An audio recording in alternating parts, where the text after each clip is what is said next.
there's this. Have you been advised from your staff of the millennial pause? Um, that us older people, when using the internet, going live, hold off for a minute, Mhm. and all of the young people make fun of us for it. So it's better to just be starting and going when they come in. um, we have we're going to give people a minute or two here to join the room.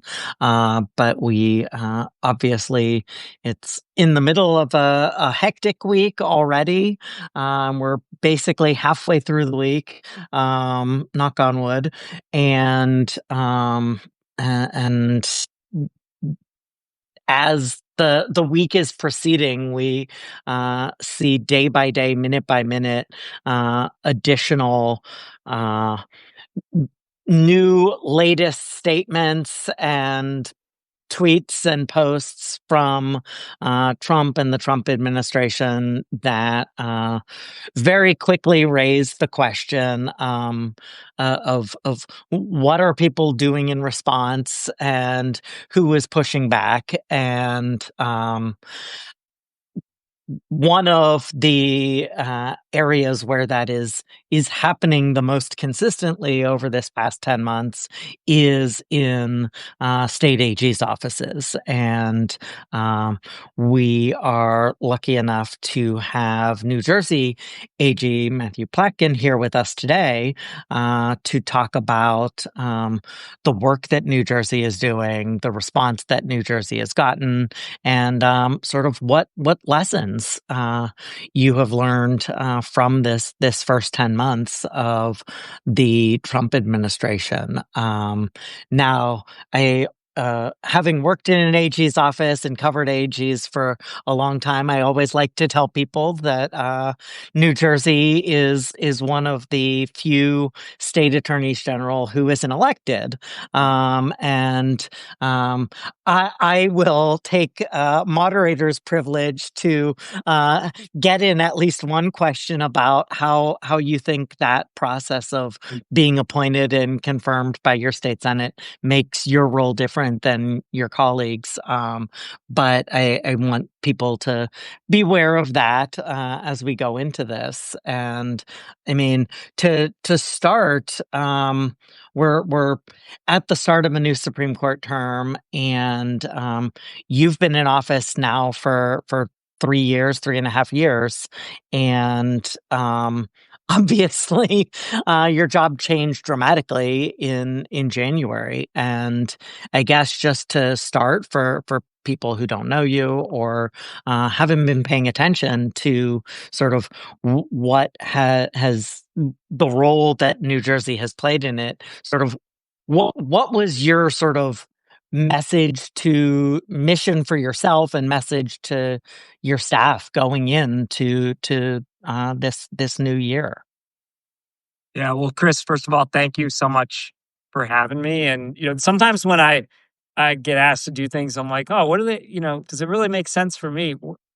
I feel pretty good about being on something called Law Dork. I feel like I fit in here, so I'm really grateful. And yeah, look, the job has definitely been different since January 20th in some respects, but in other respects, it's been very similar. And I think my message, internally, externally, wherever, has been kind of the same, which is my job as Attorney General, and state attorneys general well.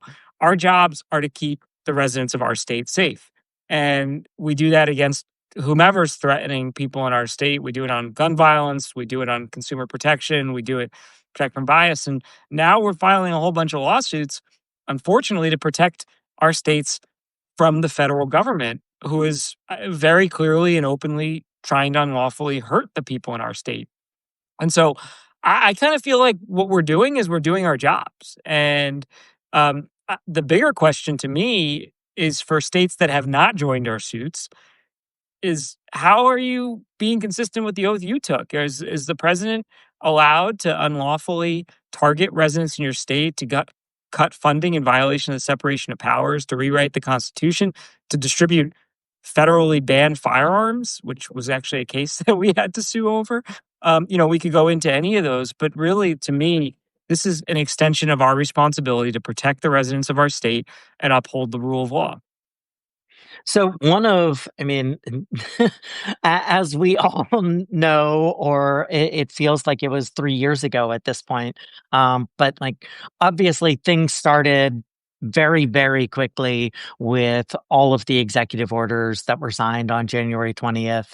And you all managed to get a multi-state coalition together to file your lawsuit challenging the executive order to end birthright citizenship the very next day. Um, First of all, just so that like people can understand, like how do you bring that together that quickly? Like how do like multi-state litigation was something that I worked on in the Ohio AG's office, and I think it's been such an important part of this year's efforts. Like what do you actually do to bring that together and get that lawsuit filed within 24, 28 hours of the order being announced? Yeah, so we have a coalition of 23 states in the District of Columbia, which should be a state, and hopefully one day will be. Thank you. And by the way, I'm sure we'll get into the National Guard stuff, but it's really. I was just in Chicago, DC. This is a real assault on people's rights and and local sovereignty in this country. But we have a coalition of states that have been committed to doing this work in a collaborative fashion to protect our residents. And it didn't start on January 20th. We actually started at the beginning of 2024. And I think we had to. We had to take seriously what was being said in Project 2025 on the campaign trail.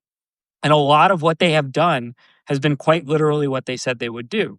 And when you looked at it, um, there were a lot of things in there, as have proven to be true, that would violate the law and hurt the residents of our state, which I've said many times are the two questions I ask of every case we file, whether it's against the federal government, a social media company, an environmental polluter, whatever it is. And so we did a lot of work in advance of January 20th so that at 8 p.m. on January 20th, when President Trump, and it still boggles my mind. I know there's a petition for certification before the Supreme Court, that the President of the United States would sign an executive order that very clearly rewrites the 14th Amendment of the Constitution for the first time in 157 years to exclude babies born on U.S. soil from the rights and privileges of U.S. citizenship, something that had been settled, as you know, in the 1890s in the Wong Kim Ark case by the Supreme Court. This was not like a close call. Jim Ho agreed with us in a writing a few decades ago. So um, uh, we were prepared the next morning, 8:11 a.m., to go into court. Now, the team, I give them tremendous credit in our office and in offices across the country, worked through the night, stayed up through the night because of how important it was. And it really, I'd like to say it's slowed down since then, but it hasn't, because No. the pace that they've operated on, the scale that they've operated on, and the impact they're having in our states has been devastating. And if but for our lawsuits, in many instances, people would lose their education, their health care, their rights and privileges as U.S. citizens. And so I'm proud of the work that we're doing, but we have had to do it in a coordinated fashion across this coalition. Again, I just go back to what I said before. What I don't understand is how you don't join that coalition when some of the things, and I understand politics, but when some of the things that are happening in your state, how you don't. I sued the Biden administration, so I have some credibility on this point. These a lot of times are not and should not be partisan issues. Unfortunately, they have become them. Well, and I mean, that was something I don't remember if it was your your staff arguing it or when it came up, but it did come up that like you had these multi-state cases that were being raised, and that because of these universal injunctions, there was almost this feeling that some of the states were probably glad you all were doing it. Um, and they didn't need to bring it because there was going to be a universal injunction. But then the Supreme Court issued its order in these cases, and as to some of them, tossed out universal injunctions. Now, obviously, there was this side issue of you can get complete relief, and in the case of the birthright citizenship order, both of the multi-state coalitions had argued the whole time that you needed nationwide relief, and those have been upheld post the June Supreme Court ruling. And you obviously got a First Circuit opinion affirming that continued injunction just last Friday. What, in light of the fact that the cert filing in the other cases is already before the Supreme Court, have you all decided? Like, are you just taking a back seat and seeing what the Trump administration does if they try to bring yours up as well, or will your case sort of sit back while the others go forward? Well, look, we in this case, we have two lawsuits in two circuits with two coalitions. We work really closely across, and so just the point you made uh, earlier is a really important one. And our Solicitor General Jeremy Feigenbaum argued the case last spring about nationwide injunctions in this, and it was just sort of striking to me and frankly remarkable that the Supreme Court took the nationwide injunctions question on the birthright citizenship case. I mean, I share, and we were very clear about this. I share some concerns about nationwide injunctions. I do think they should be used in limited circumstances, and we laid out when that was appropriate.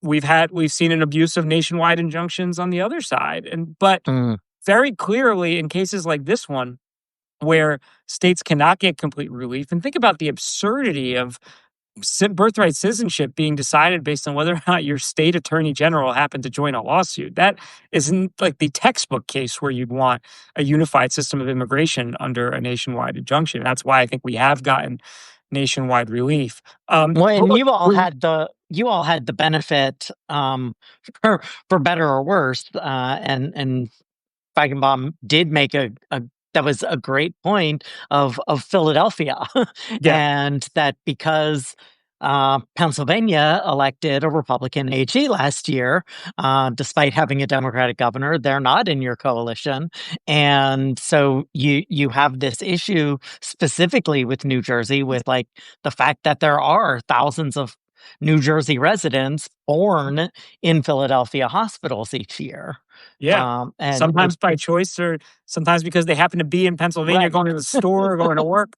You know, and so yeah, it was an absurd argument, and that decision was frankly substantively not super unexpected, and they gave states very clearly the ability to keep it. It was rhetorically, I think, much stronger and more over the top than it needed to be, given the substance of the case. But now we expect, and the federal government is going up there, we expect the Supreme Court will take one or both of these cases on the question of whether Mhm. 14th Amendment applies to babies born on U.S. soil. The fact that I'm very proud that we're doing this. We're a state of immigrants. I sit here very close to the Statue of Liberty and Ellis Island, which we won a Supreme Court case about being partially in New Jersey. But the fact that we're litigating this deeply offends me. I mean, this is a core protection that we put in the Constitution, not because it was some trivial debate we were having. We put it in there to settle a debate that we had a civil war over. And yet here we are with the president rewriting it, and this issue being taken so seriously by the federal administration that they're litigating it up to the highest court in the land. Now, I'm confident we will win on that merits question, but there are a whole lot of resources that are being spent fighting for something that everyone, I believe, deep down knows is a ridiculous legal argument on the other side. Right. Now, I mean, I thought I would be spending the weekend getting ready for the new Supreme Court term. And God bless because you. that's what I do. Yeah. I mean, for as little as I wanted to do that. Um, but then ended up spending Sunday night listening in on a hearing in Oregon over these additional National Guard troop movements from California, the possibility of National Guard from Texas being deployed.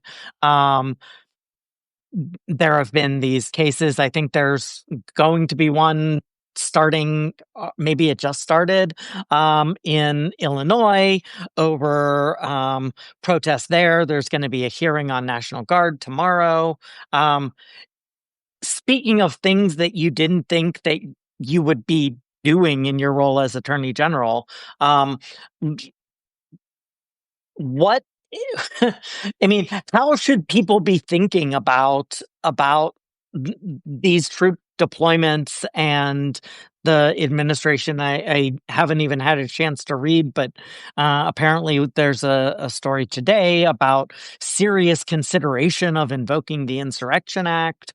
I mean, how are you thinking about that? And how should people who are following these things, the type of people who would be subscribed to Law Dork and listening to this conversation, I mean, how should we be thinking about this, and what should people be doing? Well, And what are you doing? I think everyone should be deeply alarmed. I mean, the idea that the president would send the National Guard and the United States military into cities and states across the country specifically because he disagrees with them politically in ways that puts them at risk, it puts our residents at risk, it violates the law.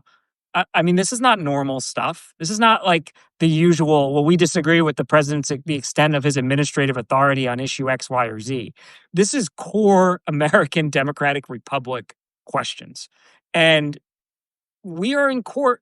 Attorneys General Brian Schwab in DC, Kwame Rowell in Illinois, Dan Rayfield in Oregon, Rob Bonta in California. They are litigating whether the military of this nation can be weaponized against their own residents. And so, look, I think very clearly they're right under the law, but this also needs to be one, and this matters both for the quote unquote law dorks of the world, but also for every American citizen who cares. This needs to be one in the court of public opinion. We cannot allow a president to send the United States military into cities across the country simply because he doesn't like them or doesn't like their elected leaders. That is a really scary prospect. I mean, I was in Chicago earlier this week. I've spent a lot of time in DC over the past few weeks. Uh, This is a complete stunt. There is no public safety narrative that is legitimate. What they are doing is using that as a pretext. And frankly, I have to laugh a little bit when I see states like Mississippi sending National Guardsmen and women into harm's way in other states, supposedly promote law and order. You're 6 times more likely to be shot and killed in Mississippi than you are in New Jersey. I'm not going to be lectured about how to keep residents safe by a state like Mississippi. If they want to actually keep people safe, talk to us about what we're doing to combat gun violence in the densest state in the nation. That's not what this is about. This is about politics, and they're using men and women who signed up to serve this nation in unlawful ways in order to prove or score cheap political points. And that is a really scary prospect that we have never seen, certainly in modern American history. Yeah, no, I mean, like being a DC resident, I mean, it is something that I mean now has been going on since August, and we're sitting here. I mean, I just yesterday. I mean, it's both this very like concerning reality, and also like you can go because it's such a stunt, like depending on where your week takes you, you can literally go a week without seeing anybody Mhm. because it is literally a photo op deployment. And so like if you aren't going to Union Station or Georgetown or the National Mall, you might not see them. But then like I live on 14th Street, and like there will just be a handful of National Guard troops walking up and down the street with guns. Like it's utterly absurd. And that's outside of the sort of aggressive, truly abhorrent posts that we're seeing from Trump. Um, I mean, it's obviously much more like those have been sort of the high profile hot button issues over recent weeks, but like you all have been like digging in the AGs on so many different levels with the funding, the firings, the grants, the agencies being shuttered. How when there is so much that he's doing, are you all deciding what to target and how to target it? Well, we're going back to those two core questions that I mentioned earlier. Is in this case, is the administration, the president, breaking the law, and are they hurting the people in our state? Obviously, those are two pretty core questions to whether we have standing to sue as well. Um, uh, but we look at those, and we do look at everything, and there have been things that we have not sued on. Obviously, look, the president is powerful in this nation. No one is disputing that. I believe that. But the president is also constrained by a constitution and the laws of this nation. And some of these things are like first day civics class stuff. If you look at many of our suits, the funding cases are really good examples of these. What we're really doing is asserting Congress's right to appropriate spending. And why did we have that protection in the Constitution? That's not, again, something that like the founders of this nation did on a whim because, oh, we didn't know, what to do, so they gave Congress that power. They did it specifically to prevent a president from acting like a tyrant. Because if you can withhold the entire power of the purse and punish your political enemies with serious cuts to funding, we're not talking about little fringe issues. Some of the grants are smaller. Some of them are like the entire DOT funding for your state. So all of your roads, bridges, rail. Some of them are like your healthcare system. These are your university system, massive amounts of money. You can cripple states and their economies. That is not what the founders of this nation said the president had the power to do. That when Congress passes spending, puts it into a law that the president signs, that's it. There's limited ways the president can affect that. He can't turn, say, the entire transportation infrastructure spending program into an immigration program. That's not what it is. If Congress wanted to do that, they can pass laws, and we still litigate that, but there are ways for them to do certain things. That's not what they did. And so a lot of our cases have been about standing up for states and for the role of Congress to make decisions and not the president. But there is no doubt their general strategy is to move really fast, to do so much. You hear flooding the zone. I kind of hate that term because it's like if you do one bad thing, it's bad. If you do 20 bad things, they're still all bad. It doesn't make it Right. better because you did 20. It does mean our resources have had to move faster. And candidly, we've been operating in a climate where too few, not all, we've seen some heroic acts by lawyers in the private sector and not for profits, but far fewer than we would have expected a year ago. There were some things we expected. I did not expect sort of the quick capitulation of large sectors of the legal industry, which has made it put more pressure, I'd say, on us and on the organizations that are fighting to stand up for the rule of law. No, I think that's definitely true. Also, obviously, you have the end of the road being the Supreme Court for these cases, and that has led to on several fronts, from grant and funding cases to certainly the firing efforts cases. The Supreme Court just shutting it down on the shadow docket. Yeah. How when you're thinking about these cases, when you're fighting them on appeal, like what is your thought about like the Supreme Court is eventually going to get this? How are you addressing that? Is there anything you're doing to try to Supreme Court proof the cases? Yeah. Look, the Supreme Court is an important institution. They obviously play a role here. I think any good strategic litigator is going to think about how their case might go up on appeal, and you have to be cognizant of the reality that if you're suing the president and his administration over something that's this significant, the Supreme Court is going to take its bite at the apple at some point. And, at some point they get to decide it. That's the way our system works. By the way, big difference between what I'm saying here and what the United States government is saying, even about some things that the Supreme Court has done in terms of questioning whether courts have legitimacy in issuing decisions. Of course they do. You don't like it, appeal it, but you don't get the right to just disregard it, as was the subject of the argument that you mentioned in Oregon just a night or two ago.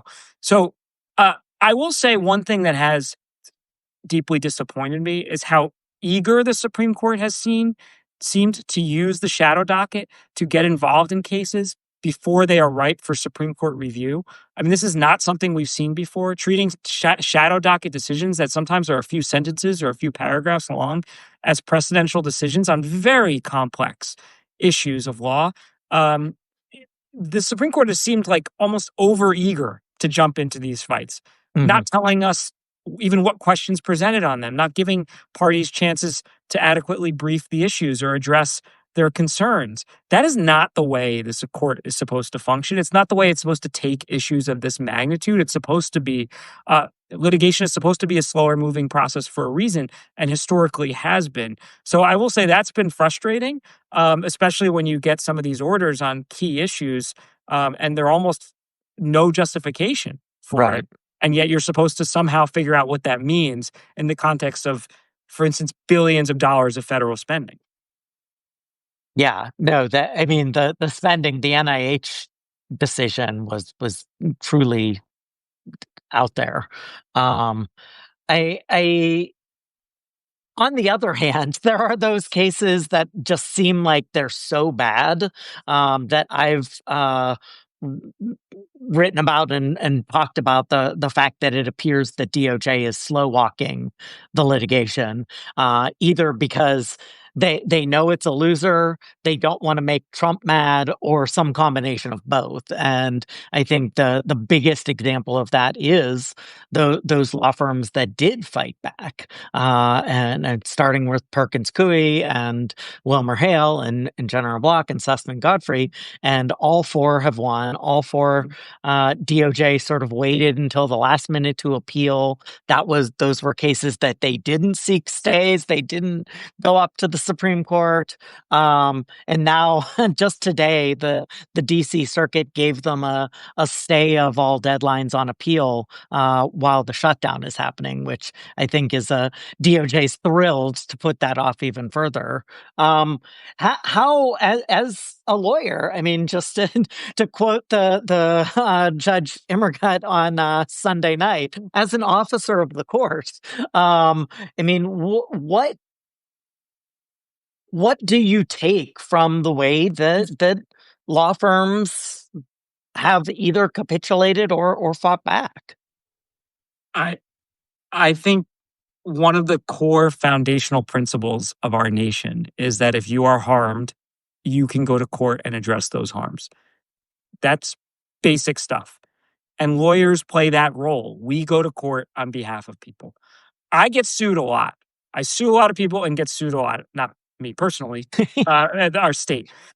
And I never once would have contemplated the idea that I could punish the law firms on the other side of the V from me, or that we could ban them from our buildings a- and take those kind of punitive actions. It's just like wouldn't have even crossed my mind in a million years. It was so flagrantly illegal and unconstitutional that it had to be fought. And I think Mhm. when certain firms sent a message that their business interests were greater than that principle, it was pretty devastating, I think, to the legal community. And I've said very publicly that I was quite upset with those decisions. Now I don't put myself, I've never made the kind of money that some of them are making, but that's not the point here. There are certain things that are more important. And the firms that fought, look, if you're dealing with a playground bully, if you give them your lunch money, guess what they do the next day? They come back for it. So I'm proud of the fact that we led on three of the four cases and supported the fourth, though amicus, supporting those firms that fought. And as you noted, guess what? They kind of moved on. So Mhm. and it's not just law firms. This has been part of a authoritarian attack on anyone who stands in their way. So whether it's law firms or universities or the press, or the judiciary or political opponents, they are trying to silence critics. And if we let them, we're going to wake up and we're going to say, what the hell happened to our democracy? It's gone. because at the end of the day, these norms and principles we have and things that we hold dear. And as lawyers, I think those law dorks of us, we hold these really dear because we signed up and took an oath to our profession to do these types of things, to go to court on behalf of people, to respect these processes, regardless of how they come out. But at the end of the day, these are just words written on a paper and that the rest of us, the 300 plus million people in this country, have said we care so deeply about it that part of this compact we have, part of the freedom we get, is we will uphold those norms. We will adhere to them. Well, I think they're being tested right now. They're being tested in the court of law and they're being tested in the court of public opinion. And I hope the American people are going to respond and say, you know what, we really do care about these. The polls all show it, but we need to show it, both in the courtroom, but also in the court of public opinion. You cannot threaten to impeach judges because you don't like their opinion. You cannot target law firms because they represent interests that are adverse to your administration. You cannot gut universities because they, God forbid, allow the freedom of academic speech. These are core principles to who we are as a nation. And you let them go even a little bit, and you've lost pretty much everything. Um, that's a sharp way to close. Do you have anything else that we haven't talked about that you really are itching to tell people about? Look, I like to sort of highlight the fact that we shouldn't lose hope here. I think it's very easy, especially for those of us following these cases. It can be easy to fall into despair. There is a lot of dangerous stuff happening. I mean, military going to cities. I mentioned the fact that they were trying to distribute thousands of machine guns to our states against our laws, gutting our education system, gutting healthcare. All these are really damaging things, and they're scary. But we've been through dark moments in our nation before. I think we are in one. I think history will judge it as a dark moment. But we got through it, those periods in the past, because a lot of people, including a lot of lawyers, stood up and fought. And so I hope for those of you who are watching and who follow this great Substack, that you guys don't give up hope, because while there have been aspects of our profession that have let me down, there have been a whole lot of folks who have showed a lot of courage and a whole lot of individuals who are standing up when it would be a heck of a lot easier for them not to. And so I try to focus on them. I'm proud of the coalition that we have, people who are really, really selfless, who have come under a lot of fire. And we just got to stay strong and keep standing up for the rule of law. This is not an abstract concept. It matters to people. It matters to the future of this nation. Well, thank you so much, and we will. As I said before we went live, we're only halfway through the week, so I'm sure we will both have more headlines to come. So, thank you, and thanks everybody for joining. And as always, I'll be posting this with a transcript later today. So, thanks.